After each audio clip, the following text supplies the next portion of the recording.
Oh, by the way, this is the Exist New podcast. In case this gets posted someplace and goes viral on the internet, and people are like, "What?" Sure, it will. Where'd that come from?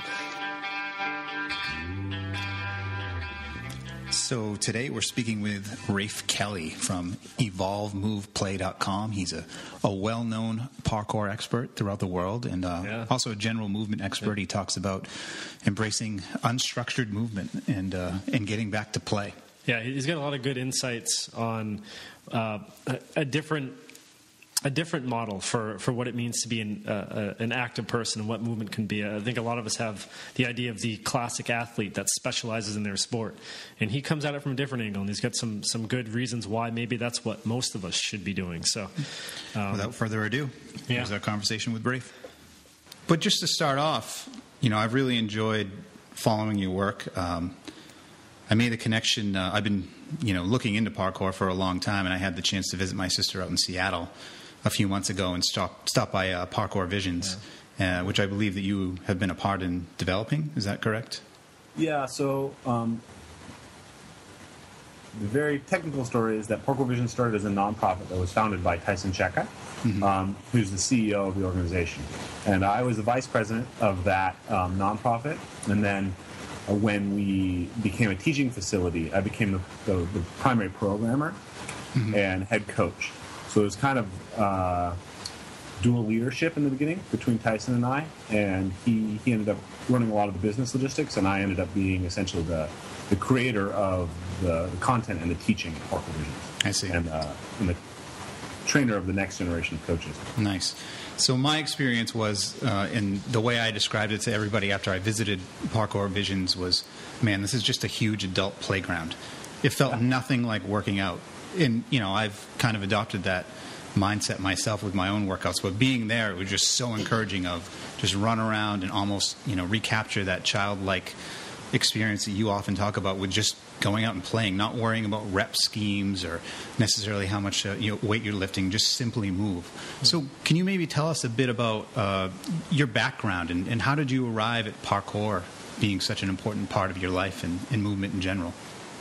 Yeah, I mean, it's always interesting to know where to start the story because, in essence, I was lucky to have the parents that I did. My family has a homestead in the Skagit Valley that was originally like logging land and then became ranching, and then my dad turned into a kind of a hippie commune. And so I got to live on 12 acres out in the woods and play in nature basically every day of my life growing up. And my dad was a very playful person and big into, he climbed trees and built swings and ran down slopes and played around that way and roughhoused with us. And my mom was really good at letting kids be kids. She didn't try to limit me. So I was very lucky in that way. And then I developed an interest in martial arts really early on, started training martial arts when I was 6 years old. Started doing gymnastics when I was 15, though I didn't really start making any progress or training consistently until I was 18. And then at 21, I became a gymnastics coach. And it was when I was teaching gymnastics that my older brother showed me a video of David Bell, the founder of Parkour. And when I saw that, I was just like, just fell in love. I just wanted to do that so bad.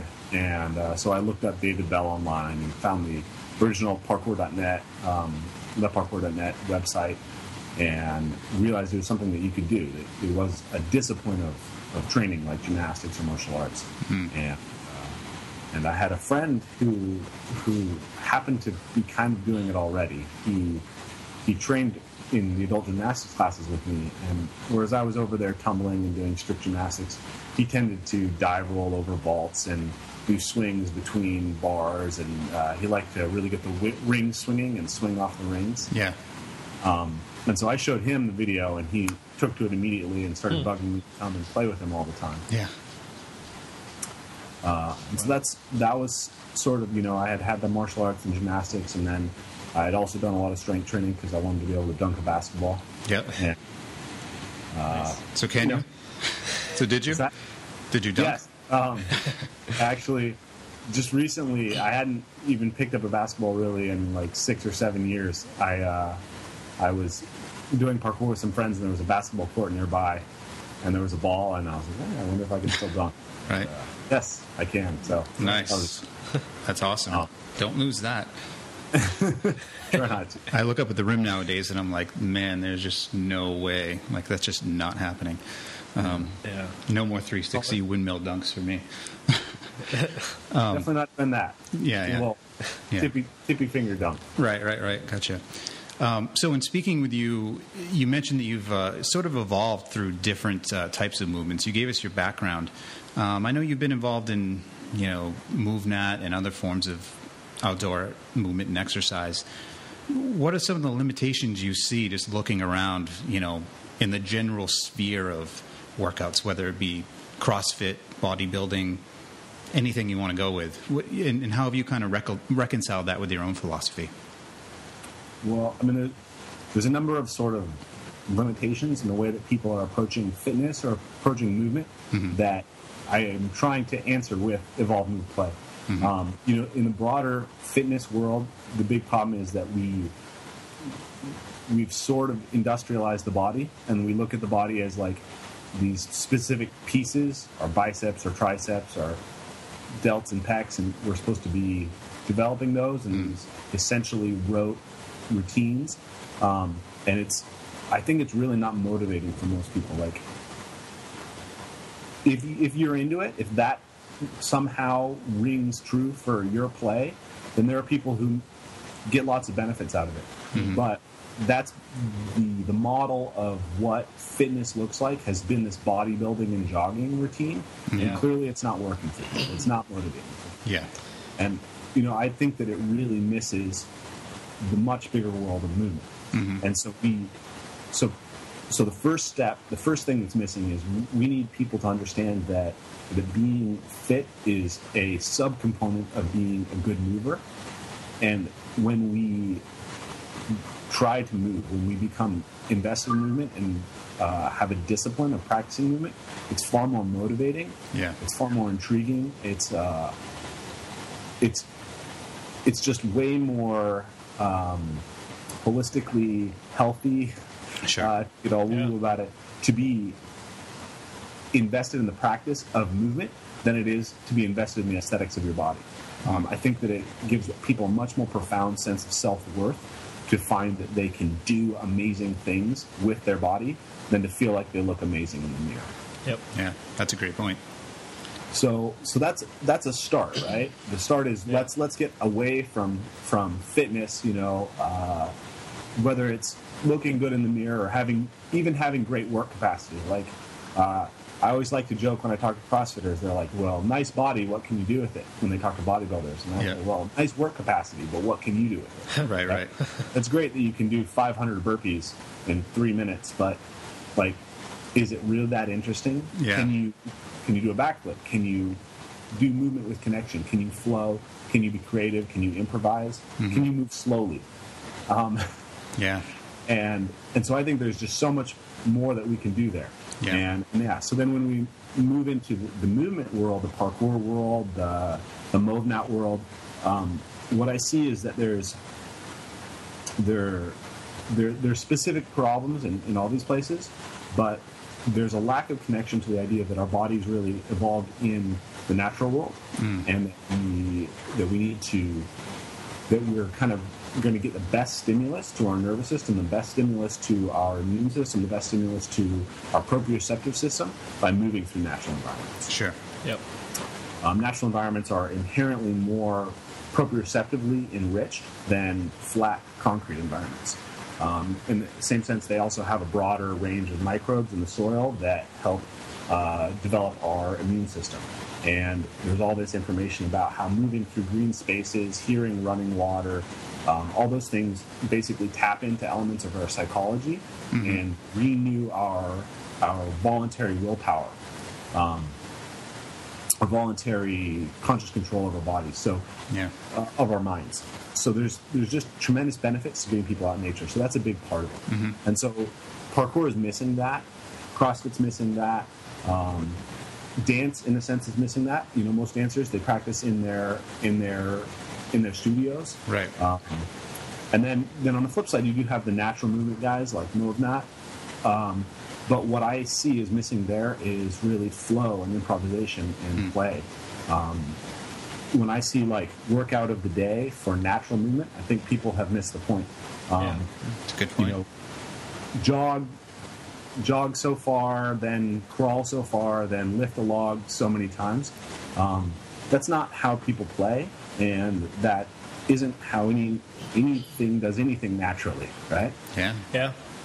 Very true. But when we look at people who play with movement and who have flow and improvisation, they're so much better able to adapt to rote routines than vice versa. If you train with people who do capoeira, which is improvisational, it's highly complex movement, it's moving with a partner, it's moving to music, you'll find that they can pick up intense amounts of movement information extremely quickly in a way that would just, it outclasses CrossFitters or Movnaters or even parkour guys tremendously. And that's what I'm trying to get at is how do we get people to explore flow and improvisation? And I think that's a big missing piece. Yeah.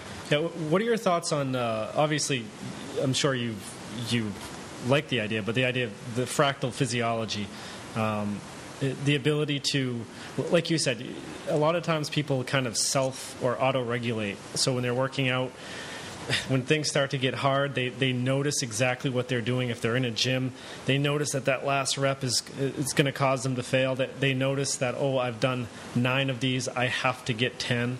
But what I've noticed with fractal physiology and autoregulation is that it's kind of gone because you get caught up in what, like what you said, the flow, and your output seems to far exceed that what you could do when you're putting down rep schemes and set schemes or times. And I've noticed I can do, my output is far more, it's way up there when I'm actually playing.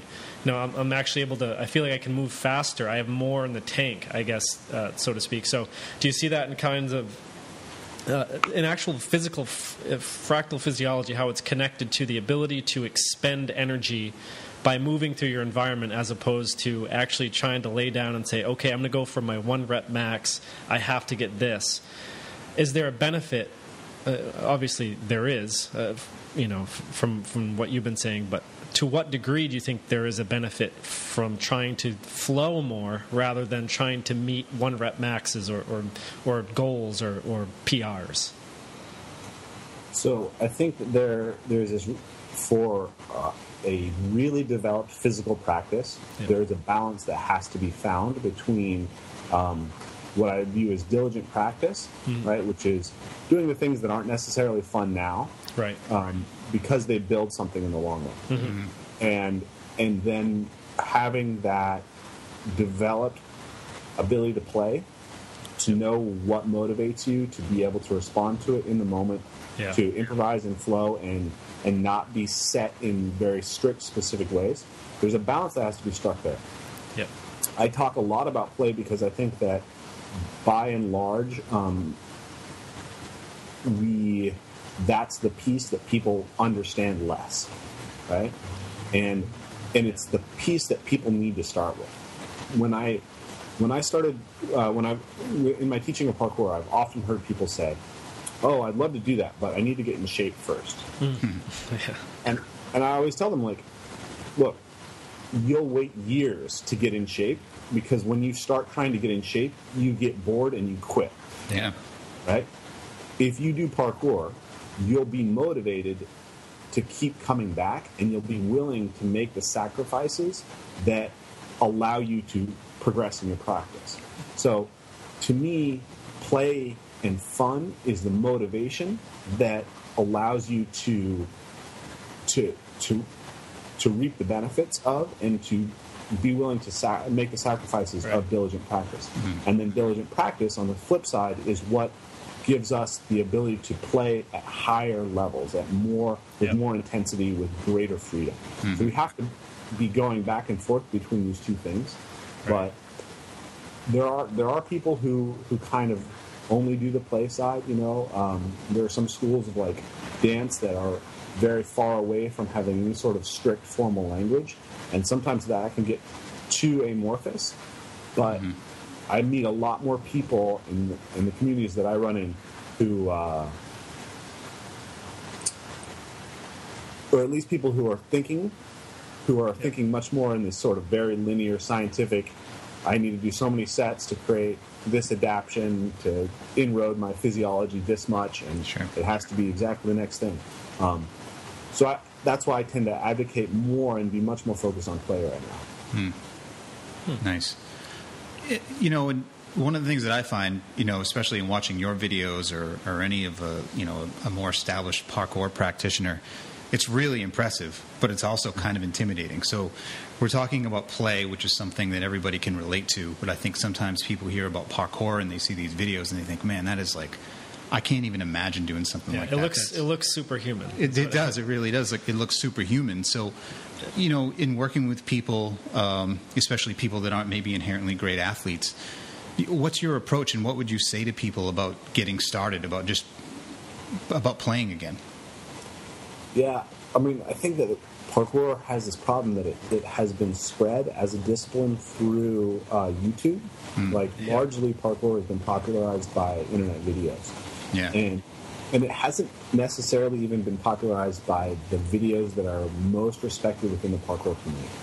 If you ask a bunch of parkour guys to name their favorite videos, you go and watch those videos and they have 20,000 views, 50,000, maybe 100,000 views. Right. But then if you go search parkour on YouTube, you're going to find videos with 4 million views that involve a lot of jumping between buildings, a lot of flips off of very high things, and a lot of landings that are probably not something that you'd want to sustain. Right. Sustainability. Or you just don't see the landings at all; they just chop. Right. Yeah. Good point. So parkour is a practice that, on the day-to-day level, when you go out into the communities, people that do parkour, you see people of all skill levels moving and having fun. And that's something that I would think really anybody could get into. Yeah. But public perception of parkour is young men doing crazy things at heights with jumps and flips in urban terrain. And that's just in some sense it's powerful, because parkour was able to spread way faster than like martial arts was when it started in this country. But because of that. But at the same time, it's become limited because it's only these very specific populations, basically young white men, who are really getting into it. Right. And I think that is problematic, because I think a lot of people could benefit from the practice, and the communities around parkour are actually much more interesting than the public perception of it. That's really good to hear. You know, I was thinking about it from the terms of, if you're familiar with Steve Maxwell, the pretty well-known coach and trainer, he had a post recently that talked about demonstrating versus acquiring strength, and he sees a lot of just stunts nowadays, and how that can be kind of a turn-off for a lot of people, and that some people just want to acquire simply enough strength to be healthy and be able to live a full life and meet all the physical demands of everyday living. But then there's other people, and he didn't specifically mention parkour, but other disciplines where it's literally just a demonstration of strength, which in essence takes a large toll on health, joints, tendons, muscles, and he really cautions against that. I mean, do you see that kind of with what you're saying with the parkour community, that you know, maybe you're just trying to demonstrate stunts more than an actual lifestyle? Yeah, I read that article. I think the distinction that he draws is really very black and white, and not necessarily true. That a lot of things that, you know, he may decide are stunts may actually have a very high transfer, and may develop qualities that he's not particularly interested in, but that actually are very meaningful to somebody else.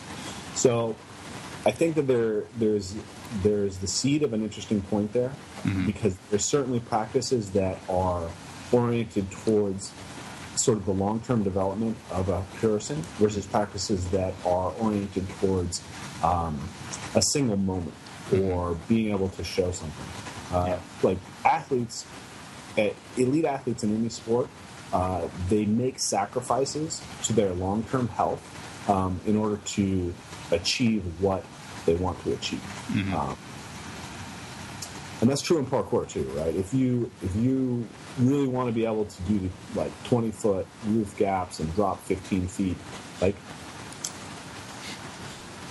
that may not be sustainable. Right. Right? You may never be able to train yourself to the point where that's not going to cause some sort of long-term damage. Sure. But everything that we do, there is the capacity for the body to adapt. Right? There's this model of the body as like a credit card where you can start doing something to it and you're just stressing it, and it just has so many repetition cycles before it breaks. Yeah. And that's not how the body works. The body's not a credit card. The body's an adaptive organism, and if you give it a stress, as long as it can recover from that stress, for the most part, it's going to get stronger from that stress. And so what tends to what's problematic is when people don't move well and they have compensation patterns. They operate with a slimmer margin of error. Sure. Right? So, you guys know who Robert Griffin III is? Yeah, the football player, Redskins quarterback. Yeah, I don't. Plays for the Redskins. Yeah.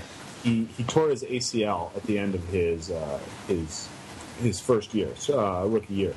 If you go back and watch a video of him doing a standing broad jump at the combine, he jumps really far, but his knees basically touch. Like he starts doing the jump, his feet are shoulder width apart, and his knees almost touch because he has so much medial knee collapse.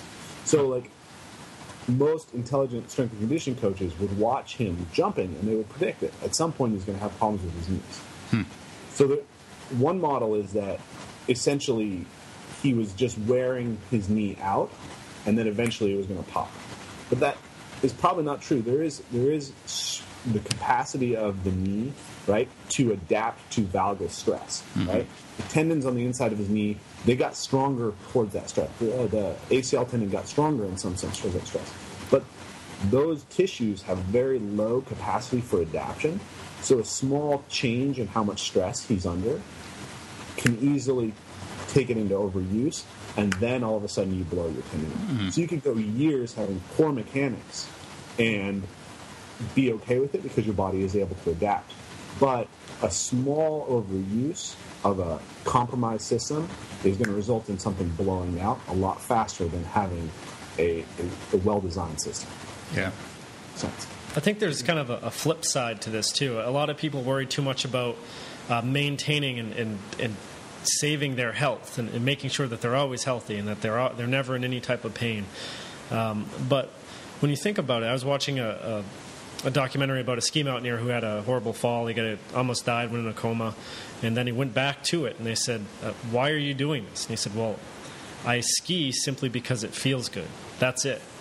So I thought that was interesting because even though he had almost already died once, he chose to go back to it. I mean, the worst almost happened. I mean, he got severely, brain injured. He's fine now, but he still has some issues. But he went back to it. And I don't know if that's a matter of just because he's crazy or if it's because he recognized that there's a need to have that type of flow that you talk about.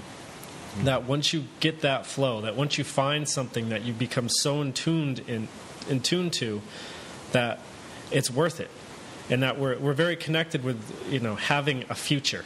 We're so connected to our future, but at some point we have to realize that anything could happen, and if we find something that we can do that brings us this great sense of joy to actually become kind of dissolve into the collective by just flowing with it and not defending ourselves and defending our futures and defending our health and worrying about it all the time.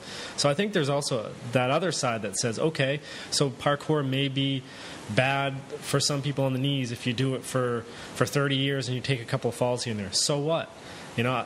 My knees might hurt a little bit when I'm older, but I had a great life and I have great memories from it, and I have a lot to bring with me from that. what your body goes through also improves the mind. So, I mean, is that kind of your philosophy? At some point, you got to say, look, yeah, of course stuff does damage, but there is a cost-benefit ratio. You know, I want to find a balance, right? Because I want to be able to do this my whole life. I don't want to reach the point where I can't do the things that I enjoy. Right. Yeah. Right. But I think that this, when a lot of people dismiss these practices as unsafe and therefore bad physical practice, it goes back to this isolation of the body. This idea that if the way that you practice movement isn't about building up your physiological tolerance and never taking any risks. Yep.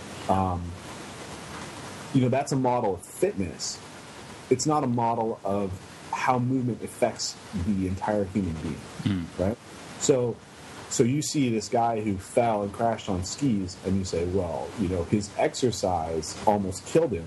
Right. How stupid is that? He could have gotten the same physiological benefits from doing HIT training. Yeah. Better physiological benefits from doing HIT training, and he would have been totally safe. But that's just his body. That's just a very small subset, really, of even what the body's adaptions are. Yeah. Right? Nothing else is going to give him the same proprioceptive feedback, the same kinesthetic feedback, the same feeling of the same neural hormonal experience, the same ability to look at the rest of his life differently because of what he experiences. In mountaineering, they say it's not what the man does to the mountain, it's what the mountain does to the man. And I take that into the whole field of physical practice. Really, what we do isn't so much about what we do, it's about how it affects us. Yep.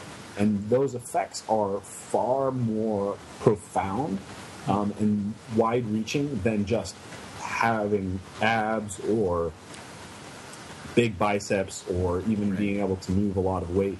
Like, to me, that perspective comes from this very limited understanding of what physical practice offers us. So that's one point about that. Another,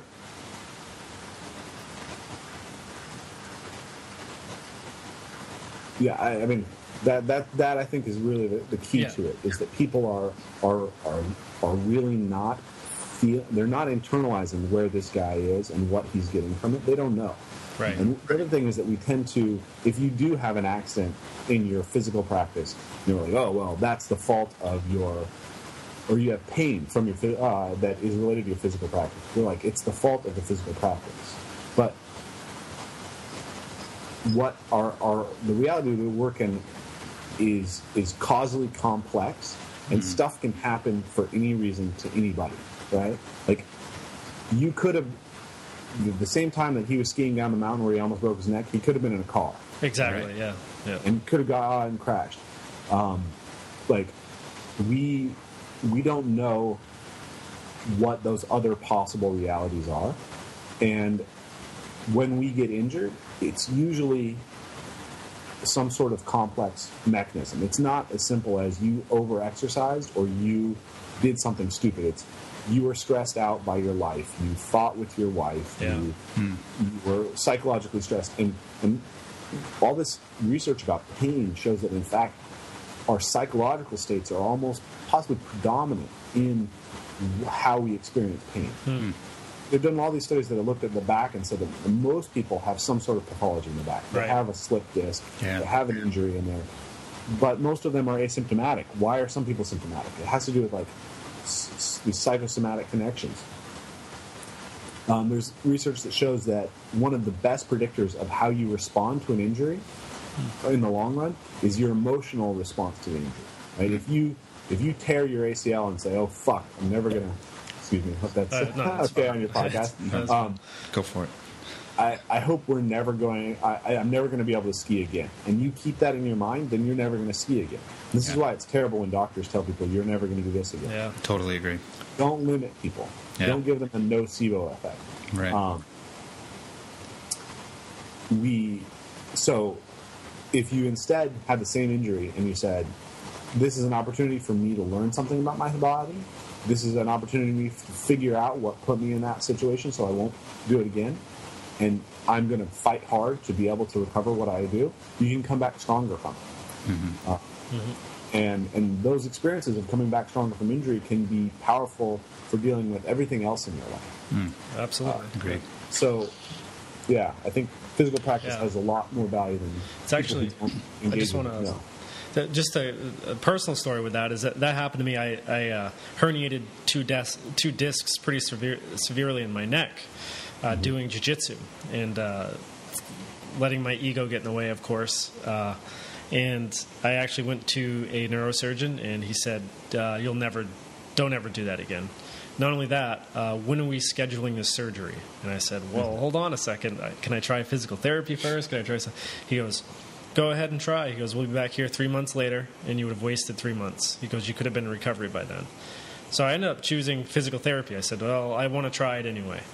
And I did physical therapy, and then, sure enough, within 6 or 7 months, because I noticed I had an injury, not by pain, but the weakness. I was actually trying to bench. I was benching a lot at the time, and my right side wasn't working. My left side felt really strong, but my right side just wouldn't move. It wasn't activating any of my pec or my tricep enough to move even a lightweight. So that's when I had the MRI. They said it's horrible. You got to have surgery. I decided not to. I did physical therapy.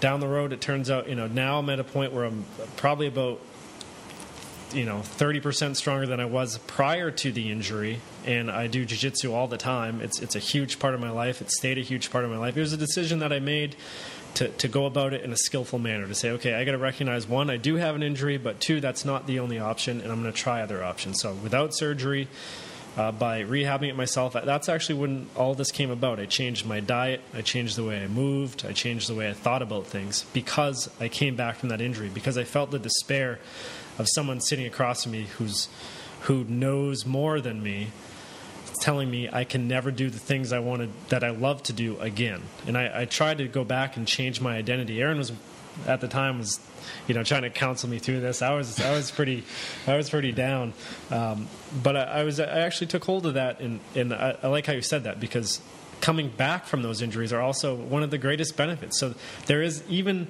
if you are injured and it does have some sort of lasting effect on your physical ability, it has an exponential effect on who you are as a person, your mental state. And I'm a stronger person now, physically and mentally, because I was injured. I had a horrible injury. So a lot of people think that injuries are all bad, and like you said, they're not. So why not? Yeah, I mean, we don't want to court injury. No, right? yeah, of course not. Yeah. But I think that we really live in a world that has become overly averse to risk, right? And to stress. We don't become stronger human beings. We don't become more actualized human beings unless we step outside of our cocoons. Yeah. And that involves risk, and there's risks in everything that you do. And you don't grow as a human being unless we take that, and we need to take the bubble wrap off as a society. Yeah. I have a similar story. When I was 25 years old, 2 years into my parkour career, I started developing severe knee pain in my left knee, and went to a couple different doctors that told me, with MRIs, that told me I had chondromalacia, a malformation of the cartilage on the back of my knee bone. And I finally and they kept telling me that there was basically nothing they could do for me. It's like, just take some anti-inflammatories, take some pain medicine, and take it easy. You're just gonna have to limit your activity. Right. And eventually, I wrangled myself into seeing a surgeon who worked for the Seattle Supersonics, which were the NBA team in Seattle at the time, and he told me, this is genetic. Your structure is messed up. You're going to need a knee replacement by the time you're 35. And I was like, just write me a prescription for physical therapy. Just do that for me. Yep. Write me a prescription for physical therapy. I begged this guy to write me a prescription for physical therapy. So at this point, I'd been going to doctors and talking to doctors for almost a year. Mm-hmm. And I'd been in pain for almost a year. And I went to a physical therapist, and she said, your femur is collapsing immediately when you do movement in the transverse plane. We're going to activate your hip, and that's going to stop happening, and you're going to stop irritating the cartilage back there. And sure enough, after 3 sessions, I had 90% reduction in my knee pain, and I've had zero problems with my knee since. So I'm 32 right now, right? According to a surgeon, I should be like, starting to count down until I can get a knee replacement. Sure. And my knees are stronger than they've ever been. Wow. Amazing. Yeah, it is really disappointing how doctors continue to perpetuate that type of mentality. Some of them. Yeah. It is unfortunate because you see that disproven so many times. But Rafe, speaking about stepping outside of the cocoon, one of the topics that I really have enjoyed that you talk about and you write about is this concept of roughhousing, and how that's kind of missing from our lives and in our play and our training. Can you talk a little bit about what you mean by roughhousing and how you're using that yourself and with the people you train? Yeah, so roughhousing is basically all the things that people yelled at you for doing when you were a kid. Yeah. Don't run, don't jump, don't wrestle, right? Don't throw pillows, don't pillow fight, don't fight with sticks. Everything that was banned from the school grounds. Right. There was a great study that came out recently, or a story about a school in New Zealand where they took away all of the rules from recess. They just said, we're not going to have any rules for the kids anymore. Because we've seen the research that shows that unstructured play is really beneficial for children, and we're just going to let it be. And so, sure enough, the kids built forts out of materials that the adults didn't feel like were safe. They wrestled, they played team sports and tackled each other. They had fights on the playground. And what they found was that by the end of the year, they had fewer injuries on the playground than they had had in any previous year. And that they had basically there were 0 complaints about bullying by the end of the year. Wow, the kids had figured out how to play with each other to the degree that they had no more of these sort of negative social dynamics happening. Yeah. Wow. So kids inherently love to be physical with each other, right? I have a daughter who's 17 months old, and at 9 months old, she started wanting to pull on my beard, or push me and pull me, and every time that she pushes me and I fall down dramatically and she pulls me and I do a dive roll over her, she giggles, right? Yeah. And I pick her up and swing her around and throw her and flip her, and she thinks that's the best thing ever. Yeah. And tickle her and all that stuff. This is this really essential part of human play behavior, and it's something that hasn't really been valued in the past. But my kind of philosophy with play is, if kids really think it's fun and you see kids everywhere doing it, it probably came to exist for a reason, right? Yeah. Play is our evolved mechanism for children to become strong adults. Sure. To become healthy adults. Kids play for reasons. They do things. So, my daughter practices getting up and climbing things all the time. She needs to be able to get up on things so that she can do whatever she wants. That's just the inherent mechanism. If you look at other species, you see that they play in species-specific ways. Right? Yeah. Dogs chase things. They love to play games of chase. They love to tug on things and pull them with their teeth. They love to wrestle with each other, because essentially wolves hunt. Dogs are descended from wolves. Wolves hunt by chasing down prey and pulling them to the ground. If you look at kittens, they stalk and pounce and bite and claw, because that's how cats catch their prey. So human kids run and chase and wrestle and box, because those are essential physical skills that have been important for human survival. Mm-hmm. Yep.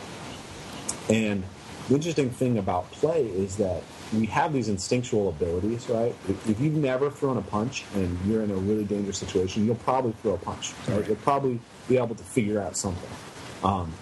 But and humans are a little bit more complex when it comes to instincts than other animals. But like with a cat, you can raise a cat without letting it play, and it will be able to catch mice, right?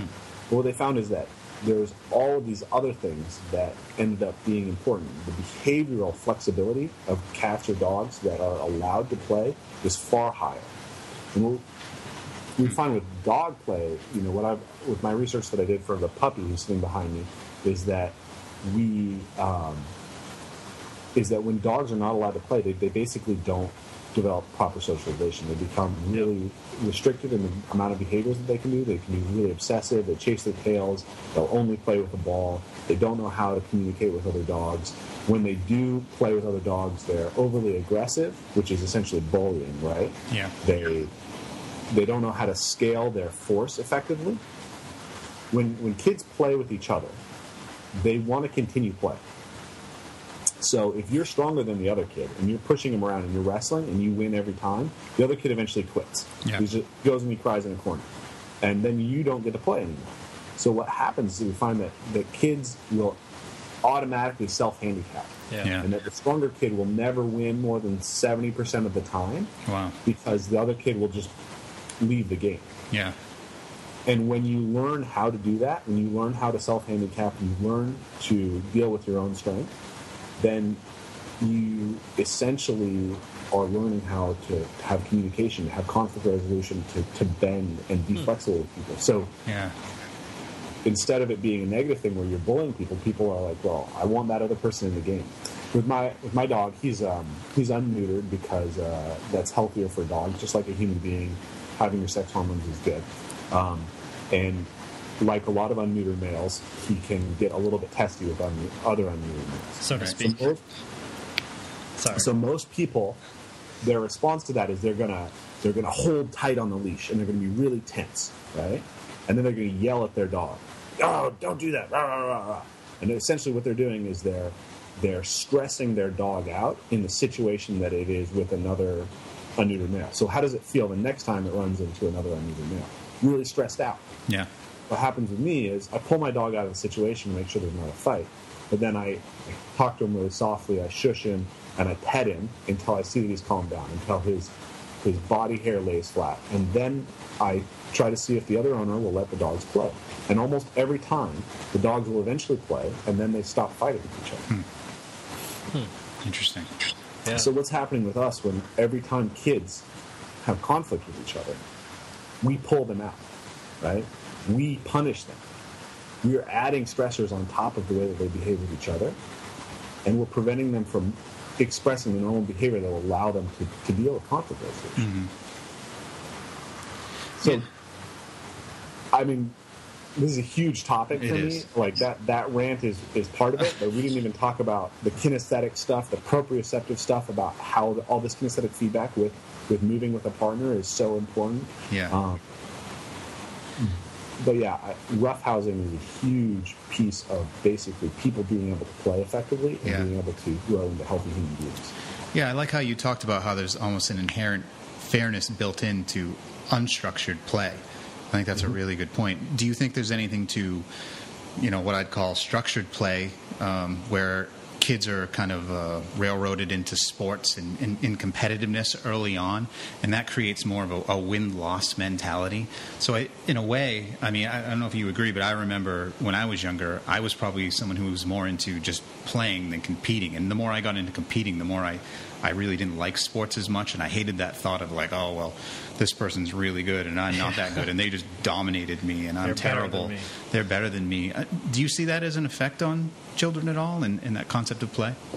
Yeah, absolutely. I mean, there's a ton of research that basically says unstructured play is really important for child development, and that replacing it with structured activity is not the same and doesn't have the same positive benefits. So it's a huge society-wide problem right now that essentially what used to be traditional, which is you get home from school, your parents say, go outside and don't come back until dinner time, right? And then you meet up with all the other kids in the neighborhood and you play, right? But what that's become now is everybody's afraid that their kid is going to be picked up by a predator if they do that, right? Or is going to get in a fight with a kid in the street, or whatever it is. People are very afraid to let their kids be kids. Yeah. And so now that, and plus there's all this pressure to get your kid into the right university, the right school. So everyone needs to have all these extracurricular credentials. So as soon as your kid gets home, then they're rushed off to piano lessons and soccer and taekwondo, and essentially all that unstructured time is taken away from children. Yeah, it's really damaging to them. And you know, if we think of play as this essential component of the physical development and emotional and cognitive development of a human being, and we replace it with some atomized piece of that, it's not as good. Like I've developed this really negative relationship with soccer because I would coach all these kids who come into me and they would be, you know, just sort of middle of the road kids as far as like their athletic ability. And then I'd put them on, I'd get them doing parkour, expressing wide ranges of physical movement, playing, being really engaged in it, and developing strength, right? We have them doing squats and push-ups and pull-ups. And all of a sudden, you know, you took a kid who couldn't do a pull-up and now he can do 5 pull-ups. And sure enough, the next time the soccer selection goes around, he becomes selected into select soccer and disappears for 9 months of soccer and comes back, can't do a pull-up, right? Has sprained his ankles, developed knee pain, and is physically just destroyed by the team sport. Soccer is a great game, right? It's a wonderful game. It's a game that's played by people all over the world, but we have in America almost farmed our physical education into that one sport, and having kids do the same pattern over and over again, it's hugely problematic. It's problematic from a physiological standpoint. We know that kids who specialize in sports earlier are far less likely to perform at the highest level going forward. We know that essentially we're setting kids up for overuse syndrome, for pattern overload. So I believe it's like 1 out of every 10 female high school soccer players will tear her ACL in a given season. It's some ridiculously astronomical number. And that's being set up because we're giving kids this incredibly limited sort of physical stimulus by specializing them earlier and earlier. The Soviets, who had the best physical education system, said no kid should specialize in a sport until they're 18 years old, except gymnasts. And gymnasts do a very wide range of stuff. So every kid was doing weightlifting, every kid was doing track and field, and every kid was doing gymnastics. And if you go back and watch the way that they trained gymnastics and all this stuff, it looks like parkour. It looks like méthode naturelle. They weren't just in the gym. They were taking people outside, running through the woods. Look up Polish weightlifting team, 1960s on YouTube, and you'll be blown away. And another resource is Todd Hargrove wrote a post about movement variability and resilience, bettermovement.org, which also really gets into this idea of why narrowing kids down into specific motor patterns is really damaging. Narrowing yourself down, anybody, into very specific motor patterns is a problem. So that's just the physiological standpoint.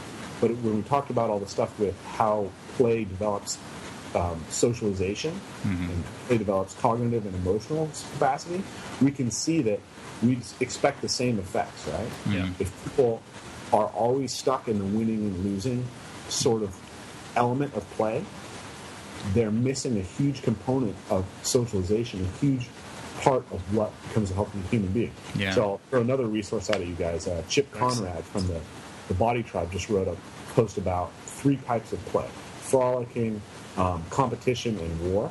And he said that basically when we're putting kids in this winning and losing thing, we're basically putting them in war play all the time, and we're missing these other incredibly important things. That's a really interesting idea to explore as well. Yeah, that really is. So these are really powerful and honestly, I think pretty liberating concepts. What advice do you have for people that, you know, it sounds kind of weird to say, what advice can I get to go out and start playing? But I immediately think of that, you know, and I think of people saying, well, what am I going to do? I mean, I'm a grown adult. Am I going to just go out on the playground? What am I going to do? I'm used to going to classes and having someone tell me how I should move. Do you have any advice for people like that? Well, I mean, essentially that's what evolving play is about. Is how do we solve this problem? Because it's not actually easy for somebody who has not played well or has not had play as a regular part of their life to just do it automatically, right? When you, like going back to dog behavior, if you have a dog that hasn't been socialized and doesn't know how to properly play, you can't just take it to a dog park and expect it to start figuring that out when it's 5 years old. Sure. It has to be introduced slowly to kind of specific elements so it's not overwhelmed. Yeah. In the same sense, when you go into trying to build a practice around play as an adult or as a kid even now who hasn't been given that opportunity to have unstructured play continuously through their development, it really helps to have sort of more formal languages around movement and specific limited games and drills that can get you to kind of slowly deal with freedom. Sure. Contexts that have, excuse me, I'm a little bit sick. I think my voice got a little bit weird there, but contexts that have a high degree of freedom can make people feel really lost. So if you give them a goal and a certain set of limitations, and they can explore within those goals and within those limitations, it's a lot easier for them to play than if you just say, hey, play. Right. So what we do in Evolved Move Play is we teach people basic parkour movement, we teach people basic combative movement, some contact movement, some dance elements, and some elements with moving objects around. And then we start giving them phrases of movement, like, I want you to practice a step vault position, pass through that, go into a roll, pass through that, go into a precision jump. Now, apply that to the context of moving through trees. Apply that to the context of moving over rocks. Now, can you create variations off of that? Can you express freedom? Can you improvise within that? I recently trained with Shira Yaziv, who is the owner of a place called the Athletic Playground, co-owner of a place called the Athletic Playground. She comes from a capoeira background and does a lot of dance. She came to my seminar and she did a private lesson for me. And we started by basically playing capoeira, but our limitation was that we had to have our hands on the ground and we had to look at each other. And then we just explored where we could move from those positions. Wow. And then the next one was feet on the ground, hands can move anywhere, find as many positions as you can find while keeping your eyes on your partner. That keeping the eyes on the partner is powerful because it creates a communication between the two people, creates a sense of intimacy, and then you're mirroring each other, and you see something they're doing, and you expand on it. So that can be a really powerful place to start play. I've published some roughhousing games on my YouTube channel. Those are basically real entry level. They try to take away a lot of the dangers for people that aren't used to roughhousing and slowly scale them up. Sure. And I'll be publishing more of those as well. So people should stay tuned to my YouTube and my blog. And then I think really great places to start learning play are local parkour community and gym. Capoeira communities are really great with play. Contact improv and dance, contemporary dance, contact juggling, circus arts. All those places are places that have a lot of play in the way that they approach movement and can really give people some basic building blocks and starting places. Those are great suggestions, and I really like this alternative view, and I hope other people find this as liberating as I do. So, once again, evolvemoveplay.com is your website. We want everybody to check it out. It's really interesting.